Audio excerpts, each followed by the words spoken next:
All right, it's Friday. We're more than halfway through spring ball. Players and coaches are talking, and we're breaking it down.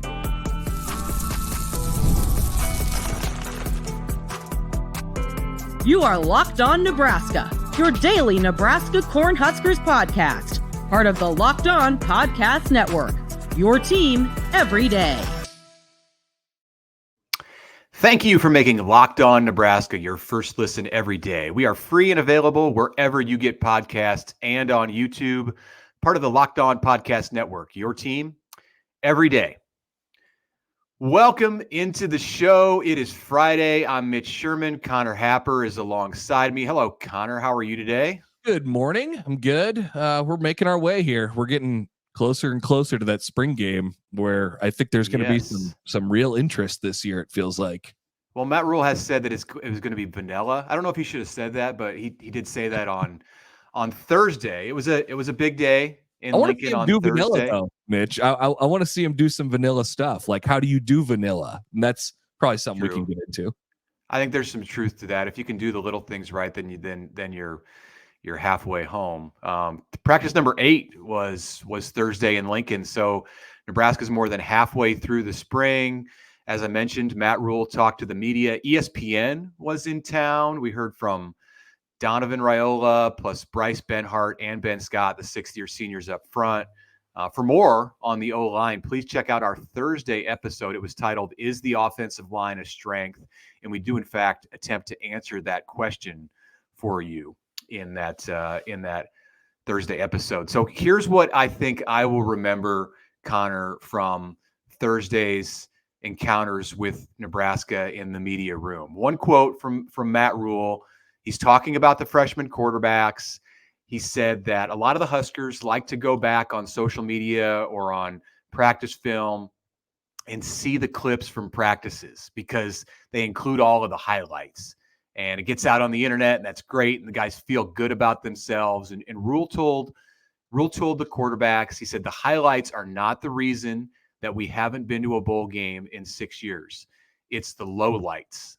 And I think everybody in the room, when he said that, kind of stopped and looked around, and they were just like nodding their heads like, wow, this is just another example where you listen to Matt Rhule. And judging by the reaction that I saw on social media from that, it was like the responses were like, hallelujah, yes, this man gets it. So is that what you thought, what you took away? Because I know that quote struck you too. Absolutely. It was like everyone saw it and they were like, yes.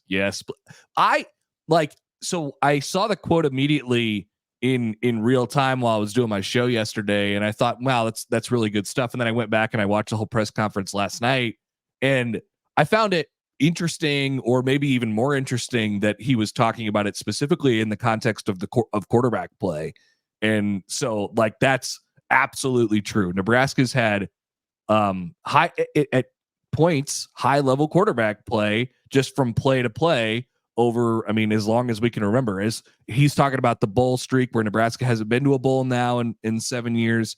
Nebraska's had instances of good quarterback play during that. They've also had instances of things that quarterbacks do that you don't see anywhere else on the bad side.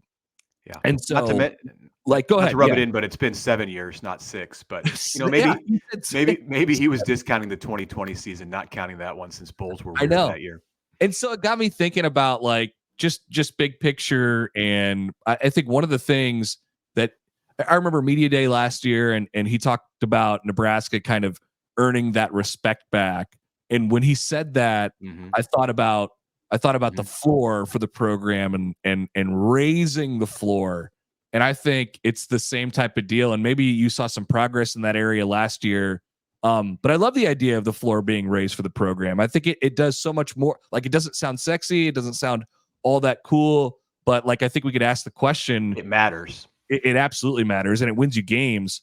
Is it a solid enough program after 1 year of Matt Rhule where they lost all those games in the fashion that they did last year, and could better quarterback play get them to this point where they are past the point of absolutely nonsensical stuff that has cost Nebraska so many football games over the better part of a decade now.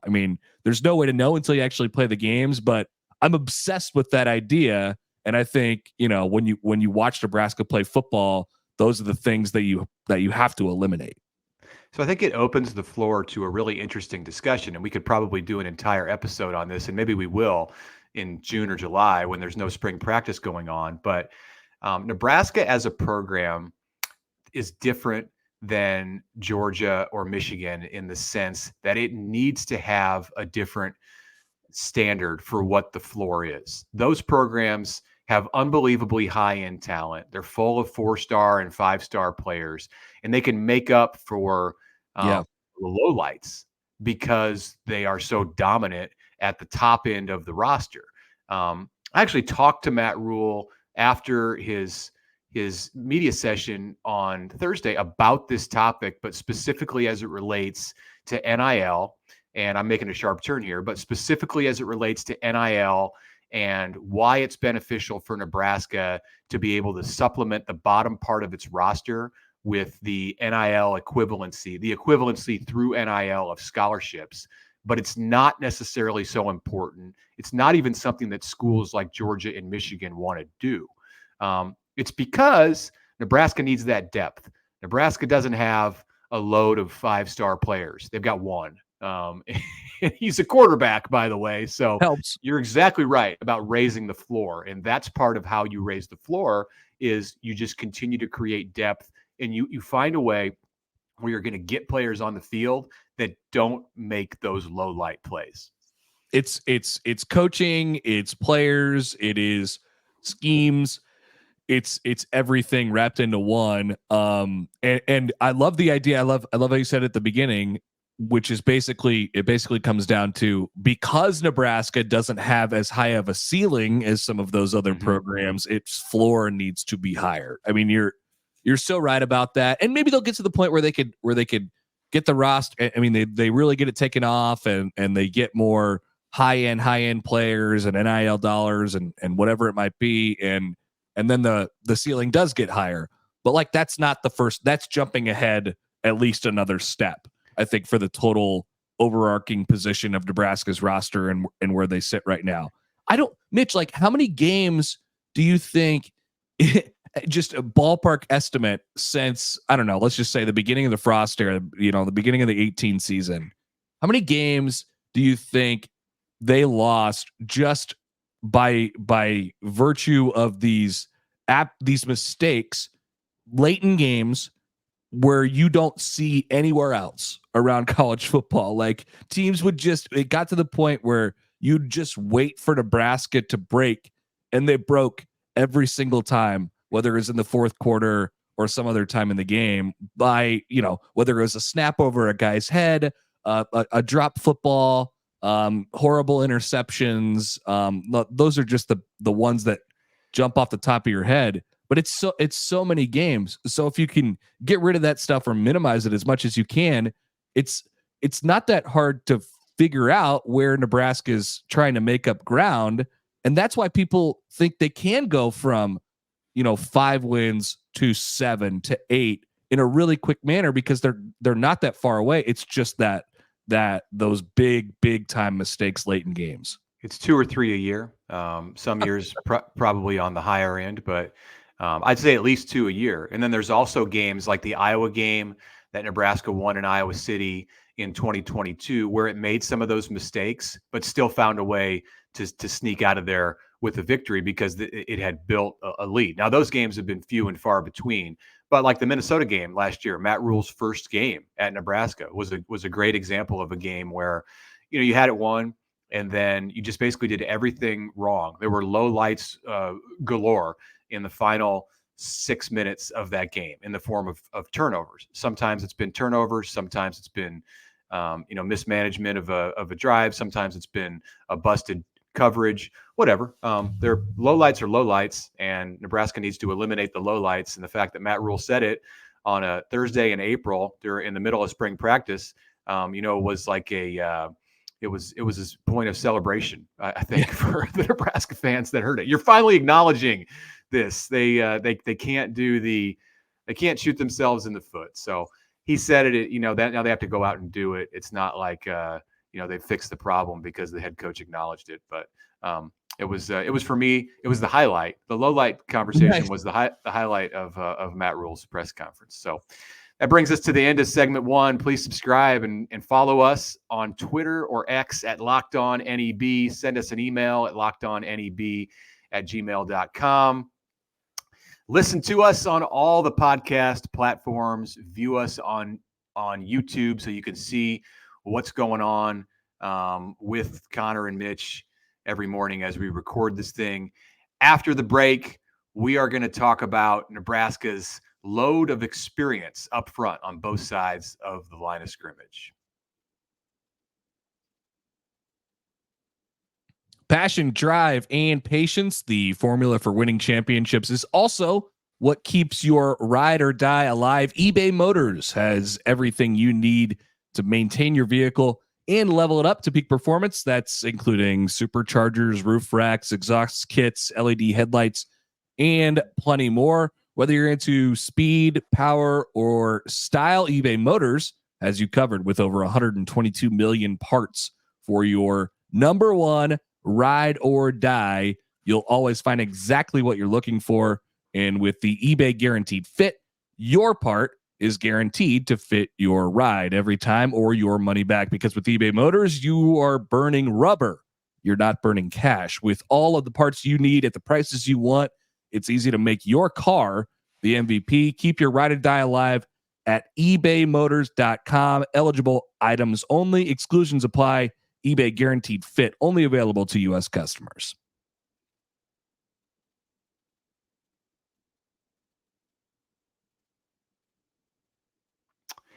Are you watching Fox Sports or ESPN on your TV all day? Have to turn down the volume with all that shouting? Make the switch to Locked On Sports today, a free 24/7 sports streaming channel programmed for you every day to bring the biggest stories without all the screaming. Locked On Sports today brings you can't-miss analysis, opinions, and news, streaming 24/7 on YouTube and free on the Amazon Fire TV channels app, part of the Locked On Podcast Network, your team every day. All right, so yesterday, Mitch, we talked about that offensive line up front, and how we feel like it's in a better position, certainly much better year over year to where we were wondering about it. And so let's loop in the D-line a little bit as well, where we're talking about experience and we talk a little bit about depth. And I think the way I kind of framed it up yesterday, like I said, was kind of year over year. If you think back prior to spring ball or during spring ball last year and some of the questions that we had, we didn't know really anything about the guys up front, and certainly we had not had the emergence of Nash Hutmaker yet on the defensive line. We talked about Bryce Benhart quite a bit yesterday. Those are just a couple examples. And now those are guys you can lean on and you could depend on. And so it's and Ty Robinson's back for another year as well. Matt Rhule has told us the truth about the offensive line and the defensive line and how they're going to create depth up front.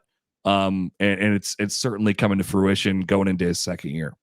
Historically, one thing that I know about offensive linemen is they're generally like the smart guys on the team, and usually they're good with the media. They're good speakers. They're comfortable in front of the camera. They kind of seem to like the attention because normally the attention goes to the quarterbacks and the running backs and the wide receivers. So when people want to talk to offensive linemen, like they're all about it. That's typically the way through the years that I've found things to be with offensive linemen. Pretty laid back.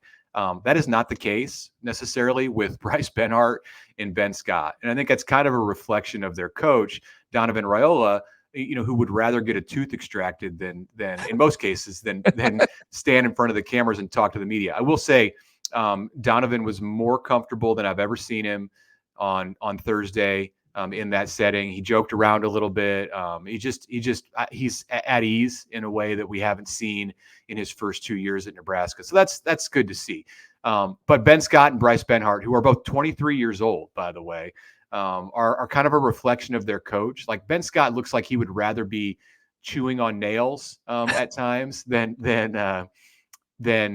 talking to us. And Benhart, like he has no use for it. Nice guy. No. And I don't think he dislikes the media. I think he would just rather be doing pretty much anything else. Some guys dislike the media, and that's cool. Like it's distrust, whatever. It's fine.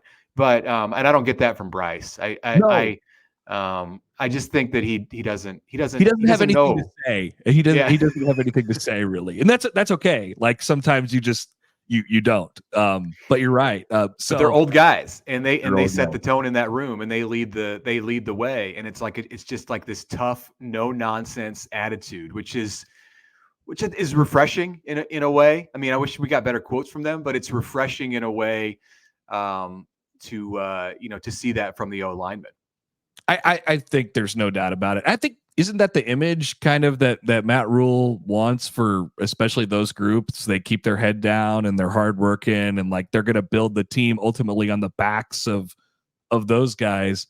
And like, it's funny because like I said at the top, you might look at some older guys in the roster, like everybody you just mentioned, whether it's Scott or Ben Hart, and on the defensive line, Hutmaker and Robinson. And you'd say like, oh man, Matt Rhule really got lucky with those guys coming in, and they're productive players, and they stuck around, and they'll help their culture keepers, and they'll help whatever's going to happen going forward.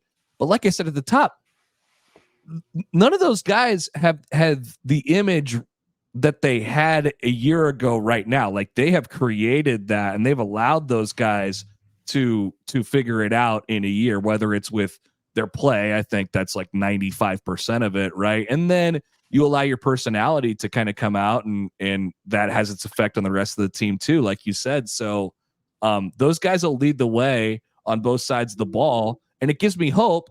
I mean, if they can develop fourth and fifth and even sixth year guys, from 1 year over year, it gives me a lot of hope about what they could do with 18-year-olds and 19-year-olds and 20-year-olds, and how those guys can fill gaps, whether it's starting this year or going forward.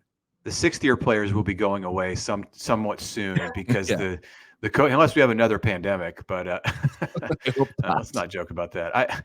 Because the 2020 season didn't count, so we're getting toward the end of having these sixth-year seniors, which I don't know that that's a bad thing. No. There are 19 seniors on this Nebraska roster. So there's never as many seniors as there are freshmen, because players, they weed out, they stop playing football, whatever. There's this thing called the transfer portal that we're going to talk about in the next segment. So your team kind of can get younger from 1 year to the next, because you trade out a junior or a senior for a freshman or a sophomore. But Nebraska at this stage is older as a team than it's been in a while. And it's not just like, hey, there's 19 seniors, but 6 of them see the field. No, I mean, we talked about Ben Hart and Scott. We talked about Robinson and Hutmaker. Like MJ Sherman is another defensive guy up front who's a senior. Isaac Gifford in the secondary is a senior. John Bullock at the linebacker group is a senior. Tommy Hill. Yeah, they're right. Tommy Hill is an older player on this team. Is he not a senior yet, or what? No, he's not a senior, but he's been around college football for a while, and this is his second school. Right. But right, it seems like he's been there for a while. This is year 3 at Nebraska. Chief Borders. There are a number of players. Rhule mentioned Borders and Sherman yesterday, which I thought was interesting, unprompted. The transfers who are in their second years out of Florida and Georgia, because those guys I think were a little bit slow to take to the system at times last year. And he mentioned that both of those guys are doing a great job. So the older, if your older guys are setting the tone and they're doing it and they want to come back, which we've seen with Nebraska this year, then that bodes well for the development of your younger players too. There's no doubt about it. I mean, and then you could look at some of those younger guys. I mean, it just like, remember, it's happened a lot where, these young guys come in and maybe they make a splash just before Matt Rhule got here. They make a splash early, and then, maybe they have that sophomore slump or something like that. And it just doesn't feel like, it's one step and then the next step and then the next step, and the progress and the development was just not linear. And it doesn't have to be all the time. Like, we're dealing with human beings here. Like, things go wrong. There's injuries that are mixed in there. But there's a lot of these guys right now who are on the younger parts of the roster at those positions in particular. I mean, we saw Prince Will a lot last year on the defensive line, and Cam Lenhart and Riley Van Poppel. And it just feels like, all right, they were mixed in, not as necessarily primary pieces last year, but kind of secondary supportive pieces on the line. And now the next step is, can we get a whole game out of you? And then the next step is, can we get game breakers from you? Like, really game changing type of plays. So it just feels like the development, whether you look at the older guys or the younger guys, is on track to be pretty linear, which feels important to me for how they want to build the program. Yeah, the last place on the roster that Nebraska's ever been linear in recent seasons is at wide receiver. And they're old at wide receiver in a sense now too. They're young and they're old, but they're old because they have Jamal Banks and Isaiah Nair, who are both seniors, two more of those 19 seniors. So it's more than half of the seniors who are on this roster are in big places to be major contributors here in 2024. So I think that's a reason for optimism. Sometimes in college football, if you're an old team, it just means that you have guys who aren't NFL quality and haven't left for the league after 3 or 4 years. And, to some degree, that's happened at Nebraska and is happening with this team. But the players who've come back for 5th and 6th seasons, even if they don't play in the NFL or if they're a 6th or 7th round pick, they're still huge pieces of this program and what Nebraska's got going for this next season. So after the break, we are going to get into talking a little bit about the transfer portal. It's going to open again relatively soon. We will be right back.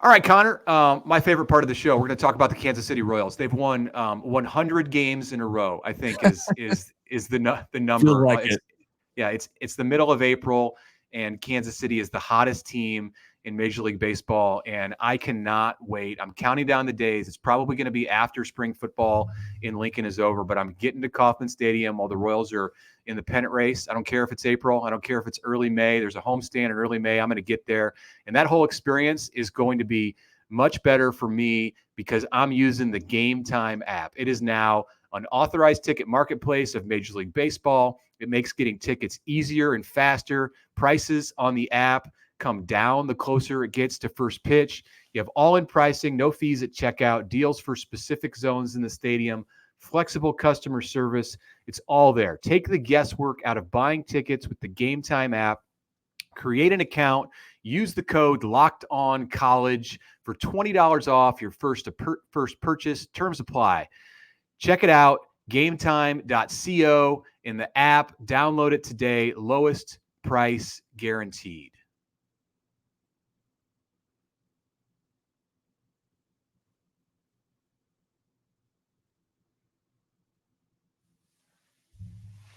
Okay, to finish up today, a preview of something that's set to be a big story nationally next week. Your tax filings are due.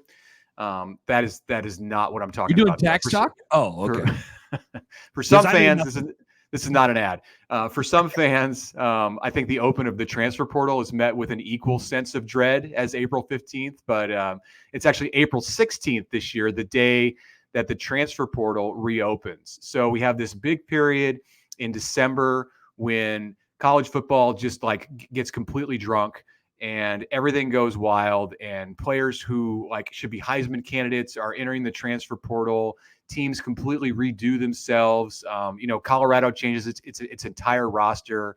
Nebraska had added six players from the portal in the winter period. So pretty minor. It was not Matt Rhule's after his first year. He's outspoken in saying that he's not all that into remaking his roster. That's not the way that he wants to build a program. And nonetheless, the portal is going to open on Tuesday, right in the middle of spring practice. So Nebraska knew it was getting into this when it set spring practice for this time. And you might have some players who jump in while spring practice is going on, which could be somewhat of a disruptive element to this spring that has been calm so far at Nebraska. What do you think, Connor, is going to happen next week when the portal opens?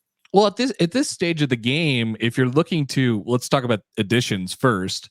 If you are looking to add, you're probably looking for somebody that's really going to help you, or who's going to be around for 3 or 4 years, that you could develop and then eventually be a player in 1 or 2. So it's kind of one side of the spectrum or the other, I think, at this point. And I don't see any pressing needs areas. I mean, I think they've addressed a little bit of that in the offseason, in the previous portal window. So that's good. And then as far as the guys who's going to be here for a few years, I mean, I wonder, so this could be a totally different topic of discussion in and of itself, but it involves the transfer portal. I wonder, we kind of put a pin in the quarterback edition thing and then left it alone for a while. And now we've had, it seems like both of the young guys are emerging pretty well, but that room is pretty thin and there's only 3 scholarship quarterbacks in the room. And I wonder if they would take a guy there who's going to be around and could serve as a serviceable backup for a season like this, but he might be around for 2, 3, 4 years or something like that. That's the first thing that comes to my head, honestly. I know we talk about quarterbacks a lot, but that was the first thing that came to my head. That's question number 1, is will Nebraska address its depth issue at quarterback in the portal after the spring? And now this portal is open from April 16th to April 30th for players to go in. It's notable that players can come out of the portal after April 30th. So as long as you're in by the 30th, which is the Tuesday after the spring game at Nebraska, you can come out in May. Yep. Now, you're not coming out likely in July because rosters need to be set. Summer training regimens need to be in place.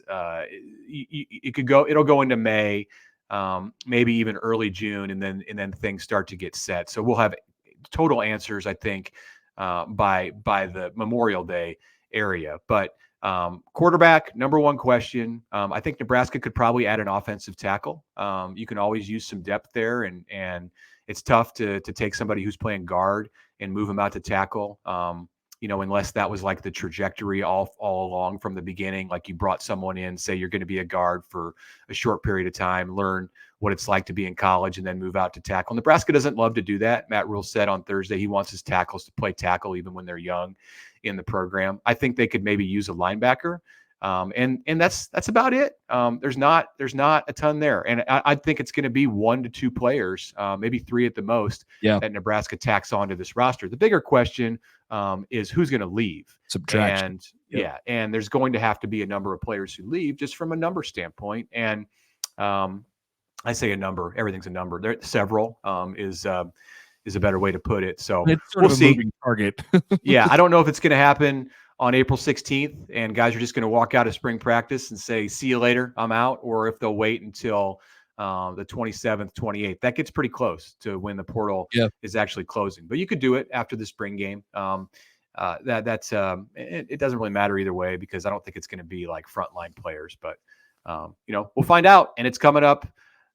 It is coming up next week. So speaking of weeks, we made it through a week of doing this podcast. So thanks to everybody for listening. Tune in next week. We've got a couple weeks left until Nebraska spring game, and then we'll be on to more off-season content. So that is it for the show. Thanks to everybody. Follow us on Twitter at Locked On NEB. Check us out on YouTube. Check us out on Apple, Spotify, everywhere you get podcasts. Thanks for being here today, and have a great weekend. Locked On has launched the first ever national sports 24/7 streaming channel on YouTube, and now it's available on Amazon Fire TV in the free Fire TV channels app. Locked On Sports Today is here for you 24/7, covering the top sports stories of the day with local experts on Locked On Sports Today. Now available on the free Fire TV channels app.